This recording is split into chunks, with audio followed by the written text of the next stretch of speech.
أعوذ بالله من الشيطان الرجيم. بسم الله الرحمن الرحيم. الحمد لله رب العالمين، والصلاة والسلام على سيد المرسلين وعلى آله وصحبه أجمعين. رب اشرح لي صدري ويسر لي أمري واحلل عقدة من لساني يفقه قولي. سبحانك لا علم لنا إلا ما علمتنا إنك أنت العليم الحكيم. ولا حول ولا قوة إلا بالله العلي العظيم. Kitab Hidayatus Sibyan, muka surat 12, baris yang ke-6 daripada atas. Qala al-muallifu rahimahullahu ta'ala wa nafa'ana bi'ulumihi amin. Adapun jika ada najis itu hukmi, najis hukmi, najis pada hukum sahaja, yang mana sifat najisnya sudah tiada. Ain najis sudah tiada, sifat najis, warna, bau, rasa tidak ada, itu panggil najis hukmi. Adapun kalau najisnya tidak ada tapi sifat sama ada warna, bau ataupun rasa masih lagi ada, dia masih lagi dipanggilkan najis aini. Maka jika ada ia najis hukmi, mukhaffafah, najis yang diringankan hukum, iaitu air kencing kanak-kanak lelaki yang belum sampai umur 2 tahun, yang belum makan atas jalan mengenyangkan melainkan susu ibu, maka disuci akan dia akan najis mukhaffafah yang hukmi tadi ni dengan dipercikkan air atasnya atas najis mukhaffafah hukmi biar rata. Dipercik air atasnya atas najis mukhaffafah yang hukmi, percik ni biar rata. Makna percik tu makna rata di sekalian tempat najis mukhaffafah yang hukmi. Adapun jika ada najis itu hukmi, yang terdahulunya najis aini. Hak ni berkaitan dengan kaifiyah, cara menyucikan najis. Cara menyucikan najis, yang mana pembicaraan terdahulunya berkaitan dengan ain najis, perkara-perkara yang dihukumkan najis. Kemudian sekalian ain najis, sekalian ain najis tadi terbahagi kepada 3 jenis najis: najis mukhaffafah, najis mutawassitah, dan najis mughallazah. Selesai bicara berkaitan dengan ain najis dan bahagian-bahagian daripada ain najis, membicarakan pula berkaitan dengan kaifiyah, cara menyucikan najis. Dia 2 peringkat lah bicara berkaitan dengan najis ni, yang mana di antara syarat sah sembahyang adalah suci badan, pakaian, tempat daripada najis yang tiada dimaafkan. Sebab kita ni pembicaraan adalah berkaitan dengan syarat untuk sah sembahyang. Yang dahulu surat 8 didatangkan pembicaraan berkaitan dengan syarat untuk sah sembahyang. Jadi di antara syarat sah sembahyang adalah syarat sah sembahyang yang keempat, suci badan dan pakaian dan tempat sembahyang, suci daripada najis yang tadi dimaafkan akan dia. Jadi pembicaraan satu-satu tajuk dalam kitab Hidayatus Sibyan sekarang ini adalah dia akan bicara bagi tiap-tiap satu satu daripada 9 syarat untuk sah sembahyang. Yang mana dalam kitab Hidayatus Sibyang sebagaimana yang kita maklum, di muka 8 selepas selesai bicara berkaitan dengan sifat Allah dan sifat Rasul yang terkandung pengertian di dalam makna la ilaha illallah Muhammadur Rasulullah selesai, dimulai bicara tajuk fiqh dalam kitab Hidayatus Sibyang. Tajuk besarnya adalah Kitabus Salah, yang mana kebiasaan kitab-kitab fiqh ni sama ada ulama mutaqaddimun ataupun mutaakhirun, ulama awal, ulama kemudian ke, biasanya kitab fiqh akan dimulai dengan Kitabut Taharah, kitab bersuci, barulah disusuli dengan Kitabus Salah. Tapi dalam kitab Hidayatus Sibyang dia tidak mulai dengan Kitabut Taharah, dimulai dengan Kitabus Salah. Tajuk solat dimulai dengan pembicaraan syarat wajib sembahyang, ada 5, disusuli dengan syarat sah sembahyang ada 9. Dia nak menghuraikan syarat sah sembahyang. Kita bicara sekarang syarat sah sembahyang keempat berkaitan dengan najis, yang mana kita bicara najis dan kaifiah menyucikan najis adalah bicara hukum hakam sembahyang. Bicara hukum hakam sembahyang. Jadi kalau bubuh tajuk suku taharah daripada tajuk sembahyang, takut jadi timbul kekeliruan bahawa bukan tajuk sembahyang kita tu tajuk najis. Kita nak belajar tajuk sembahyang lah tu najis tu. Sebab syarat sah sembahyang adalah suci daripada najis. Adapun dalam kebanyakan kitab, walaupun taharah adalah syarat sah sembahyang, tetapi kenapa letak tajuk suku taharah? Sebab taharah adalah syarat sembahyang yang paling besar. Taharah adalah syarat sembahyang yang paling besar.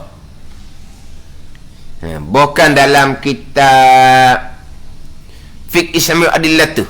Taharah ni perkara ahammiyatun kabiratun fil Islam.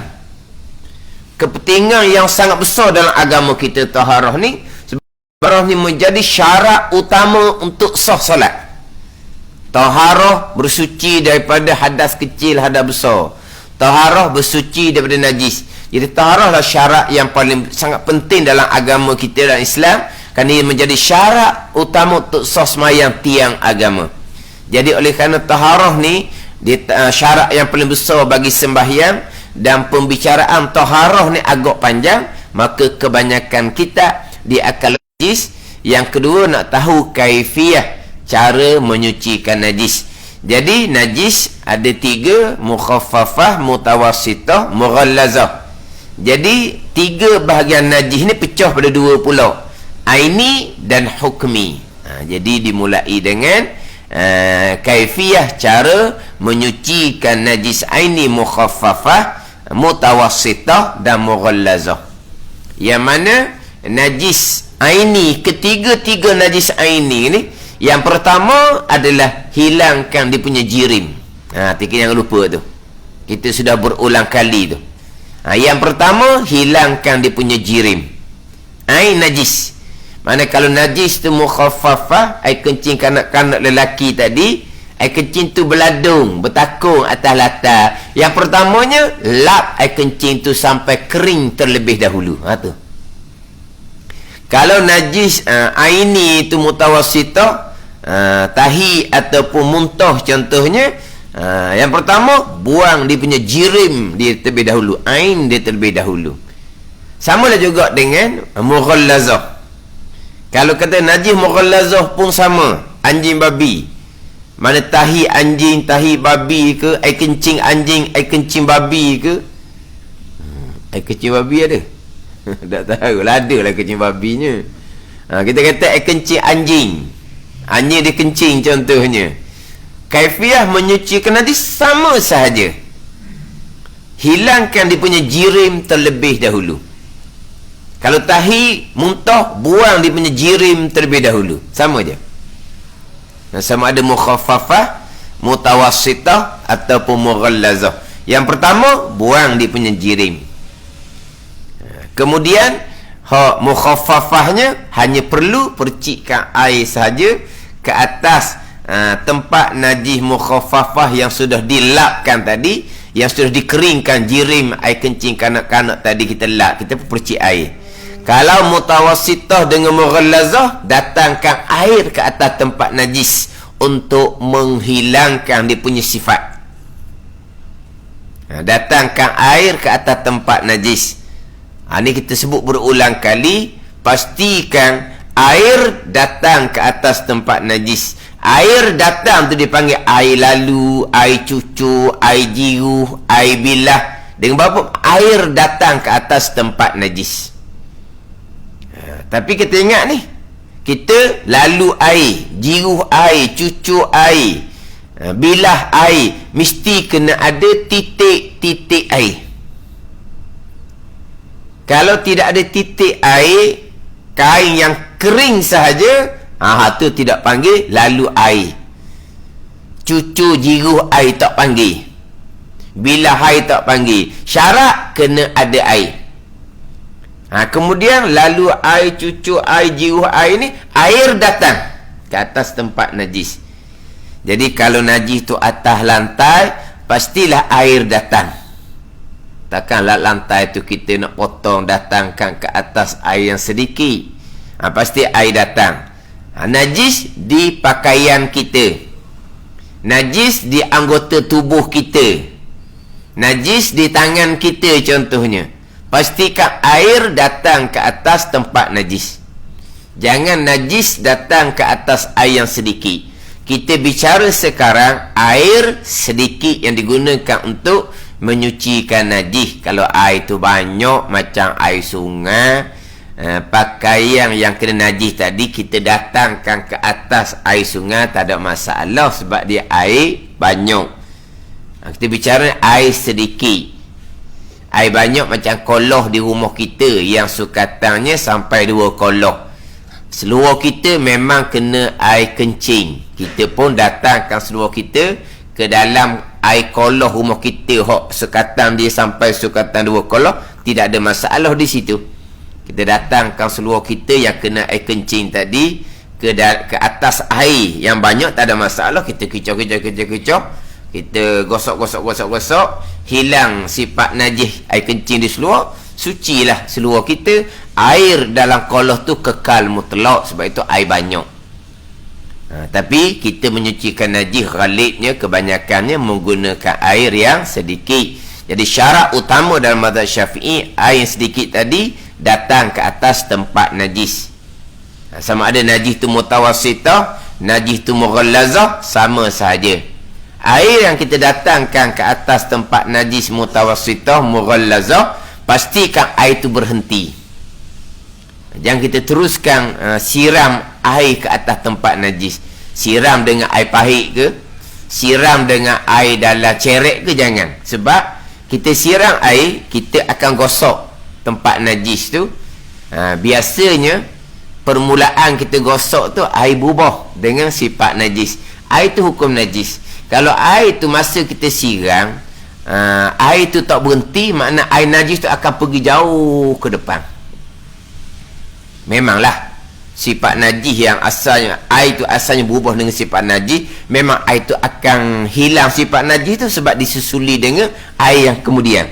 Tapi air yang menyusuli kemudian tak sampai 2 koloh, maka air yang najis tadi, faham tak? Kita di tempat najis kita ni, air kita buang dah, adalah kalau ada sikit-sikit air tu mungkin adalah. Kalau kita kata tempat tu bukan tempat licin, kalau tempat licin macam mozaik, macam tika getah, kemungkinan hanya ada sifat saja. Kalau tempat najis tu macam papang ke, terkadang ada lagi tinggal air najis sikit-sikit tu. Jadi apabila kita siram air, kita datang ke air tempat najis, kita gosok, kebiasaannya di permulaan tu air berubah dengan sifat najis, maka air tu najis. Tapi apabila kita susuli pula air kemudian, kita masa lagi bukan susuli ni, kita siram tak berhenti dengan air getah apa dengan air dan cerek. Jadi air berubah najis tu sudah akan ke depan jauh dah. Tapi akhirnya Hak berubah tadi air akan jadi hilang berubah. Sebab disusuli dengan air yang lain kemudian. Tapi air tu kekal najis walaupun hilang berubah. Sebab disusuli dengan air lain tu tak sampai 2 kolah. Tu kata hak mula-mula tu jangan kita siram tu jangan kita siram berpanjangan. Sebab hak mula-mula berubah tu akan pergi jauh. Susah kita nak jaga air najis tu. Kita berhentikan. Sebab kita dalam mazhab Syafi'i, yang pandangan muktamad, air yang jari, air yang mengalir, bergerak, air yang rakit, air yang tenang, hukum dia sama. Mana kalau air tu tak sampai 2 kolah, air tu ini berubah, air tu tetap dihukumkan najis walaupun air tu bergerak sekalipun. Contoh ni lah air yang kita buat dalam tempat perhiasan tu, bergerak, kita gerakkan air tu kan, air tu tak sampai 2 kolah tapi bergerak, jatuh najis ke atas air tu tetap hukum najis walaupun air tu bergerak. Walaupun ada pandangan mengatakan kalau air sedikit tu bergerak takkan dia najis, tapi pendapat muktamad tidak. Air yang bergerak dengan air yang tenang hukum dia sama saja. Kalau najis sama-sama najis, kalau tak najis sama-sama tak najis. Jadi kita di tempat najis mutawassithah mughallazah ni, sama ada kita kekalkan siram tu ataupun kita siram sekali kita tinggal bertakung, sama je hukum dia. Sama je hukum. Kalau air tu tidak berubah, air tu kekal mutlak. Kalau air tu berubah, air tu najis walaupun air tu bergerak sekalipun. Sama saja. Lepas tu kata, kita nak mudahnya, kita siram air, kita berhenti. Biar dia duduk takung atas tempat najis. Sekarang ni air sedikit bersentuh dengan tempat najis. Air pula bertakung, tidak bergerak. Air tu kekal mutlak selagi tidak berubah. Kena faham situ. Sebab air datang ke atas tempat najis. Memanglah air sedikit, air banyak, air menanti pun tak apa. Najis datang ke atas air pun tak apa. Sekarang ni air sedikit kita bicara sekarang. Maknanya kalau air tu sedikit kita siram, mana air tu pergi jauh, air tu kekal mutlak. Pada ni air tu kekal mutlak. Sama ada air tu berhenti ataupun bergerak. Yang saya sebut tadi, yang isu air bergerak ni bukan masalah air berhenti bergerak. Masalahnya bila kita siram air, kita sambil-sambil kita gosok. Pada ni siram air sambil-sambil kita gosok. Gosok mula-mula tu kemungkinan air tu berubah. Berubah saja najis lalu dah air tu. Memang air datang, memang air berlari, air bergerak, sama je hukum, berubah najis. Tapi bila air berubah tu najis, air tu akan ke depan air najis tu. Jadi payah kita nak jaga. Kadang-kadang kita tak sedar pula air depan tu najis. Kita pakai lap begitu je, habislah kita. Jadi kalau kita datang ke air atas tempat najis, mutawassithah ataupun mughallazah sama saja, kita berhenti dia bertakung atas najis. Air tu mutlak. Ni tak faham sini jadi payah ni. Air tu tak bergerak, sentuh dengan tempat najis. Najis air tu? Tidak. Sebab air datang ke atas tempat najis. Dah air tu berhenti, air bergerak, sama je hukum. Air sedikit, tapi janji datang ke atas tempat najis. Bila air tu berhenti, kita beronyoh. Gonyoh, berubahlah air tu dengan sifat najis mutawassithah ataupun sifat najis mughallazah. Air tu najis, tak masalah lah. Kita pun ambil kain, kita lap. Najis ni, kain tu kita basuh semula. Kena ingat air najis ni basuh semula. Tempat tu masih lagi dihukumkan najis, mutawassithah ataupun mughallazah. Kita datang kali yang kedua, air berhenti di situ. Kita pun gonyoh, tak ada, tak berubah dah. Maka najis mutawassithah suci dah, baik, selesai. Najis mughallazah tak pergi suci lagi sebab dia belum 7 kali. Najis mughallazah boleh dapat dah basuhan kali pertama daripada 7 basuhan. Boleh dapat dah lah. Sebab apa? Sebab hilang dah sifat najis. Air tak berubah dah. Air tu air mustakmal dah bertakung di atas tempat najis tu. Ada ni. Kalau najis mutawassithah suci dah. Lepas suci tu barulah sunat meniga. Adapun kalau najis mughallazah, kita tak nak suci selagi tidak 7 kali. Tapi kita boleh kira dah basuhan kali yang pertama daripada 7 kali basuhan. Bila ni? Apabila hilang sifat-sifat najis dan air tidak berubah. Mana kita letak air kali pertama je berubah. Kalau kali kedua berubah lagi, masih lagi air najis. Belum dapat lagi basuhan wajib kali pertama untuk najis mutawassithah. Masih belum dapat basuhan kali pertama daripada 7 basuhan bagi najis mughallazah.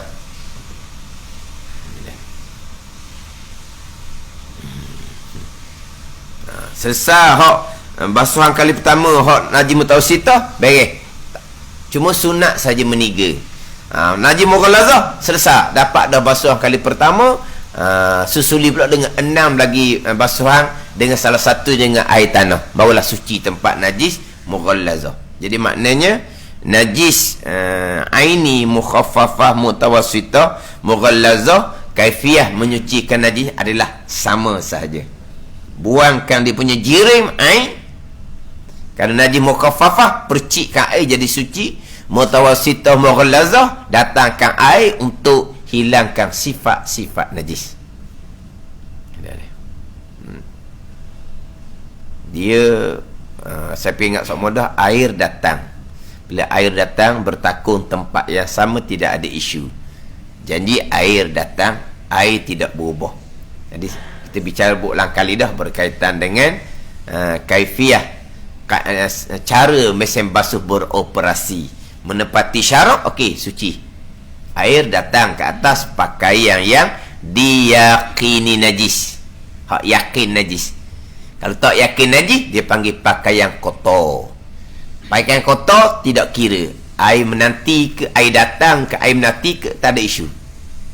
Pakaian kotor, dia tak panggil pakaian najis. Air kekal mutlak, air kita gunakan untuk menyucikan pakaian kotor.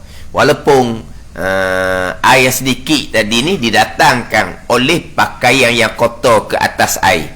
Air satu beldi sedikit. Pakaian kita kotor, busuk, buat kerja berpeluh, kita datangkan pakaian kotor ke atas air sedikit, tak ada isu, sebab itu bukan najis. Kita kicau, hilang busuk di pakaian kita, kita pergi jemur, air itu kekal mutlak, boleh digunakan untuk berwuduk pula. Badan ni tu bukan basuh najis, itu hanya basuh kotor saja. Jadi saya sebut sebelum ni lah, mesin basuh kebanyakannya kita hanya menyucikan pakaian yang kotor sahaja. Orang kita ni dicermat, kalau pakaian tu diyakini najis, seluar tu memang kena kencing, biasanya dia orang akan basuh di luar dahulu dengan air pahit, baru ibu mesin basuh.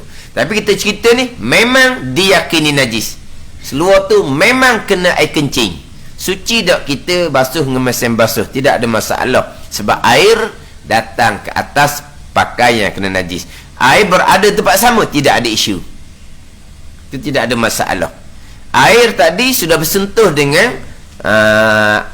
dengan air kencing yang ada di seluar tu pun tak ada isu, tidak ada masalah selagi air tidak berubah. Air tu kekal mutlak, sebab air datang ke atas tempat najis walaupun air tu berada di tempat yang sama. Sebab tu saya sebut dah sebelum daripada ni, hak berkaitan dengan dalam kitab Fathul Mu'in, selepas bicara berkaitan dengan syarat menyucikan najis adalah air datang ke atas tempat najis, didatangkan macam mana kaifiyah cara menyucikan najis di dalam mulut. Dalam mulut kita ni, mulut kita gusi berdarah, maka mulut kita najis, kita pun ludah tinggal air liur yang putih, tapi mulut kita masalah dihukumkan najis. Sebab apa? Sebab mulut kita najis tidak akan jadi suci melainkan dengan air mutlak. Air liur bukan air mutlak. Kita pun datangkan air, datang daripada bawah ni, tak ada masalah. Dia tak syarat dah, kitab Fathul Mu'in sebut dah syarat, kita kena lenggak tak syarat. Kok bawah pun tak apa, tapi dia panggil air datang, sama lah. Mesin basuh, air keluar ke bawah, tidak ada masalah, janji air datang. Jadi air datang, kita komo, air tidak berubah, sifat najis dalam mulut pun tidak ada, maka mulut kita hukum suci. Air yang kita ludah tu dia panggil mustakmal. Masa kita berkomo tu, mulut kita najis asalnya, maka air kita berkomo sudah bersentuh dengan najis. Adakah air dia najis? Tidak. Air tak sampai 2 kolah. Memang tak sampai 2 kolah. Ke mulut gergasi air sampai 2 kolah? Air memang tak sampai 2 kolom. Dan air akan berpusing tempat yang sama macam mesin basuh. Tidak ada isu. Tak ada masalah. Kita berludah, bersih mulut kita, air kita ludah tu dipanggil air musta'mal. Sama juga dalam kitab Fathul Mu'in. Bekas air tu najis. Sifat najis tidak, air najis tidak ada. Kita pun datangkan air dalam bekas tu, kita pun kocok je. Air tak sampai 2 kolom. Air berada tempat yang sama, tidak ada isu. Kocok. Hilang sifat najis di bekas tu. Suci bekas. Air yang dalam bekas tu kita curah nanti jadi air musta'mal. Tu je. Ada ni. Tak syarat kata nak pastikan air bergerak bertukar-tukar. Tak syarat kata kena buka mulut, ambil air getah tembok dalam mulut. Tak syarat. Ataupun bekas tadi, contoh berdi, kita kena pusing, kita kena tembok dengan air pahit daripada bawah tu, naik turun tu. Tak syarat. Air berada tempat yang sama macam mesin basuh, tidak ada isu. Kalau pakaian tu memang diyakini najis, maka suci kita basuh pakaian najis menggunakan mesin basuh. Cuma kita ginilah, kadang-kadang kita ni, air yang pertama tu air sabung. Air sabung bukan air mutlak, tapi tak apalah. Air kali kedua, ketiga yang menyucikan najis hak ada di pakaian kita, hak yakin najis. Yakin ni. Cuma kalau mesin basuh tu manual, kita biar dia jalan dulu. Sabun jangan bubuh. Air mutlak tu, air mutlak. Anggaran kita sifat najis hilang, suci pakaian tu, okey kita buang sabun, tak ada masalah. Tapi kita automatik kebiasaannya. Dia tu pernah lah. Dia tak mau pakai mesin basuh automatik. Sebab apa? Sebab dia tak suci, nak pakai manual juga. Dia nak guna tangan juga, nak pakai manual. Dia nak bilah kemudian nak ambil, tak payah kata. Tapi dah dia nak minum juga. Suami dia nak beli automatik biar senang. Bubuh dalam tu, tekan nombor, boleh buat kerja lain. Mari-mari kering dah. Kering, lepas tu dia pun jemur sendiri dah. Jemur je kena buat. Lain kali mungkinlah jemur pun dibuat juga pun kali. Baru senang sungguh. Dia tak ambuh, isteri dia tak ambuh, nak minum juga. Lepas belajar kemudian, auto memada dah. Itu suami dia beli auto pula. Suami dia kata manual baru je beli, banyak mana dah habis duit. Kita nak beli dah auto, dia tak ambuh. Nak auto pula dia kata. 2 kali saya kena beli mesin basuh, dia kata. Hak manual sekali, hak auto sekali. Dan memang dia nak senang hak auto, tinggal begitu sudah ambil jemur je. Tapi lama kini dia fahamnya tak boleh kena pakai hak auto, tak boleh pakai hak, kena pakai manual, tak boleh pakai hak auto sebab nak kena siram air lah, nak kena bilah lah. Tak. Hak ni pun hak pakaian yang diyakini najis. Hak ni cerita bab kaifiah menyucikan najis, aini, mutawassitah dan juga mughallazah. Ni pergi pada hak mukhaffafah. Adapun jika najis itu najis hak hukmi, mughallazah ke mukhaffafah ke mutawassitah ke mughallazah. Najis yang hukmi. Ingat tu, najis hukmi tidak ada ain, jirim tidak ada, dan tidak ada sifat. Jadi dia nak cerita najis hukmi ni payah sikit lah. Sebab biasanya kalau lah contoh air kencing kering dah, kena matahari, tapi masih lagi ada dia punya warna bakat, tu tak panggil najis hukmi. Ataupun masih lagi bau hancing, itu tak panggil najis hukmi. Ada ni, itu masih lagi panggil najis aini, yang perlu kita gosok untuk menghilangkan sifat tu, sama ada warna ataupun bau. Najis hukmi ni kita tak payah kosek dah. Sebab apa? Tidak ada. Payah sikit nak ceritalah hak najis hukmi kalau mutawassitah ataupun mughallazah. Kalau mukhaffafah boleh. Mana najis hukmi ni? Maka jika ada ia najis hukmi ni mukhaffafah, mana air kecing kanak-kanak lelaki ni memang kering dah. Dia tidak ada sifat. Sebab itulah ringan najis air kencing kanak-kanak lelaki ni tidak ada sifat. Air kencing tu halus, tidak ada sifat. Jadi kering betul benar dah, memang sifatnya tidak ada.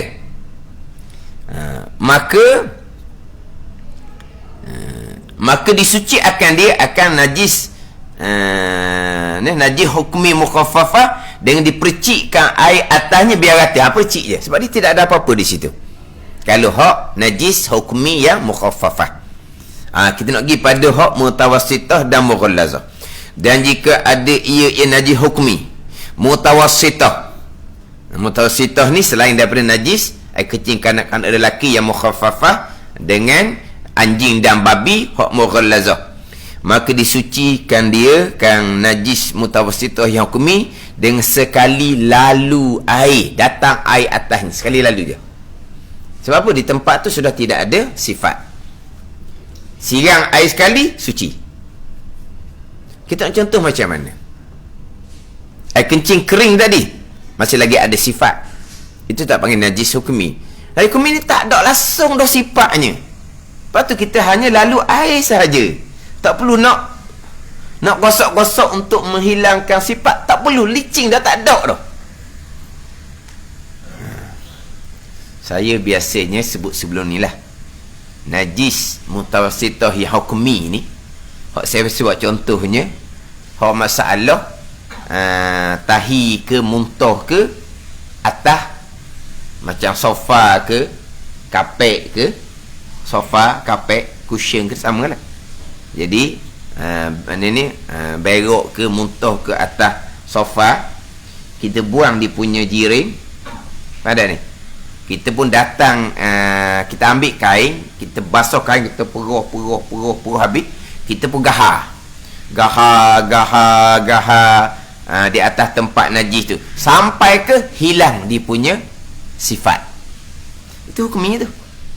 Ada ni hukumnya tu. Kenapa tak suci lagi? Sebab kita belum basuh, air belum datang, kain kita tadi hanya lembab, tidak akan menyucikan tanpa menggunakan air. Cuma kita nak tukar najis aini atas sofa ni kepada najis hukmi, itu saja. Kita pun ambil kain, kita basuh kain tu, kita peruh air molek, peruh habis, kita pun gahar ke atas sofa tu, sofa kapek samalah, tergahar. Lepas tu kain tu kita basuh semula, kita gahar, hilang dah, tidak ada dah sifat. Adakah dihukumkan suci? Kita basuh tak lagi, air datang ke tak lagi? Tak panggil suci lagi. Tapi dah sifat tak ada dah, itu dipanggil najis hukmi. Macam najis hukmi nak jadi suci, kita lalu air sekali atas tu, suci lah. Tapi kalau najis atas sofa tu, kita menggunakan kaedah najis aini hak asal, kita kena siram air. Kita siram air sambil-sambil kita gosok. Siram air sambil-sambil kita gosok. Air banyak mana masuk dalam?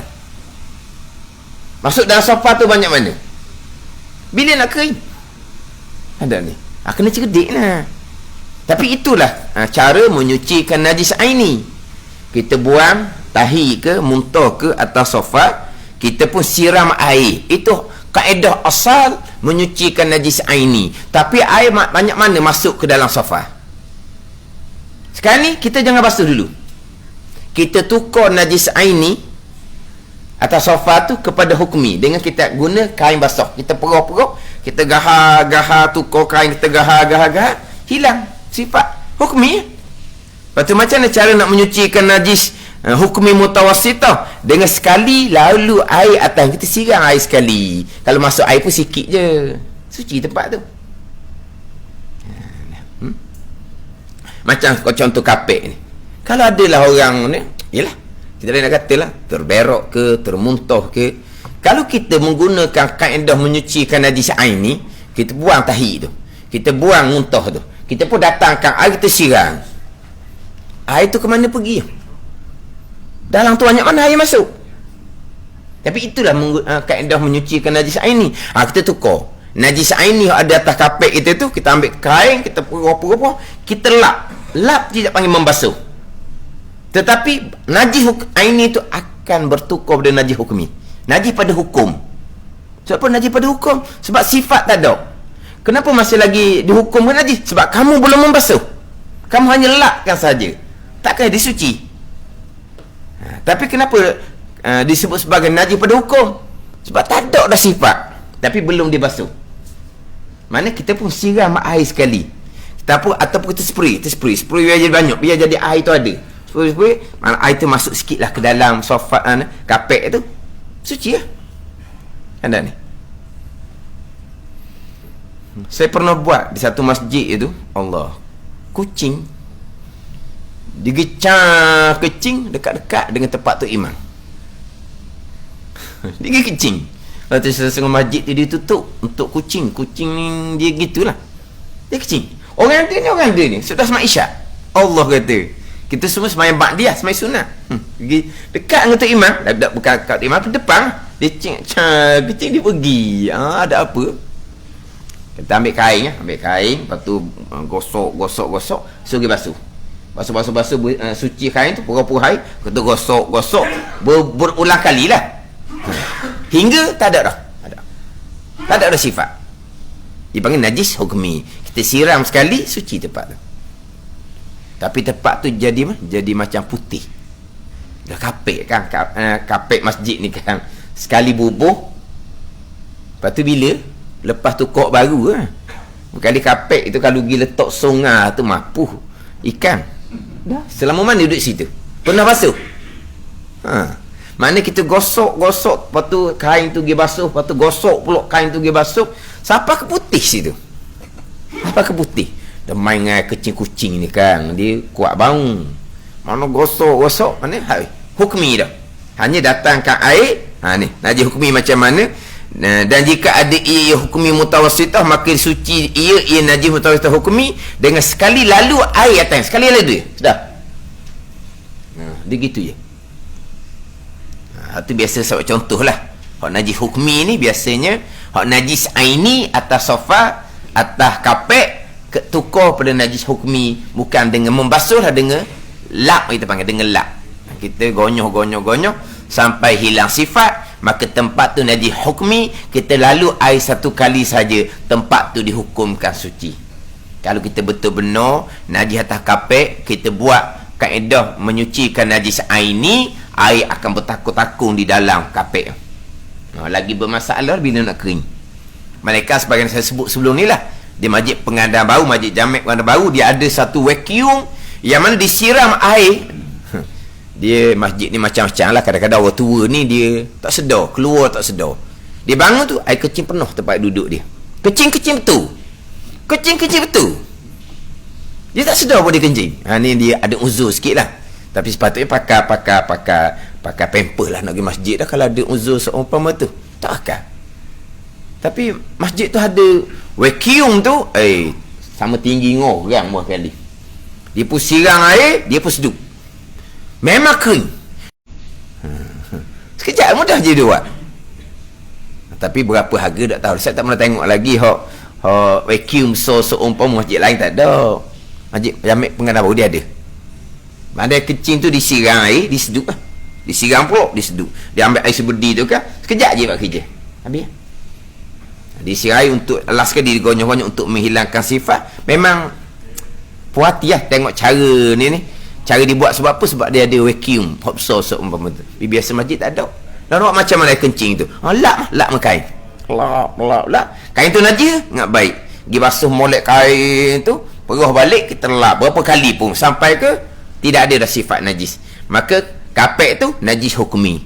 Siram air satu kali, suci tempat tu. Dah, air masuk sedikit saja.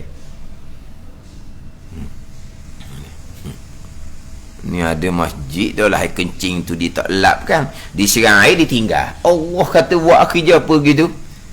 Dia lah yang bertugas jaga lujnah kebersihan. Allah kata masjid latih orang yang pegang lujnah kebersihan yang belum mumayyiz. Kalau kita cakap kapung kan, kalau tak pandai menyucikan ni, dia kata apa kita? Tak mayit. Tak mayit orang tahu? Tak mayit ni budak umur 3-4 tahun. Atau asal tak mayitnya belum mumayyiz. Tapi kita biasa kalau orang tua, cara menyucikan najis pun tak pandai, kita panggil tak mayit. Jadi masjid dilantik lujnah kebersihan orang yang tidak mumayyiz. Tak reti cara menyucikan najis. Kata berat cara kita buat, kata. Disiram air atas air kencing, lepas tu dia tinggal begitu je. Kata berat buat gitu.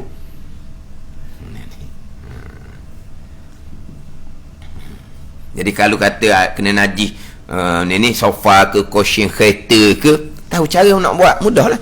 Anak kita terberok ke, terkecing ke, termuntah ke atas cushion kereta, takkan kita nak siram air, nak basuh begitu, habislah cushion tu.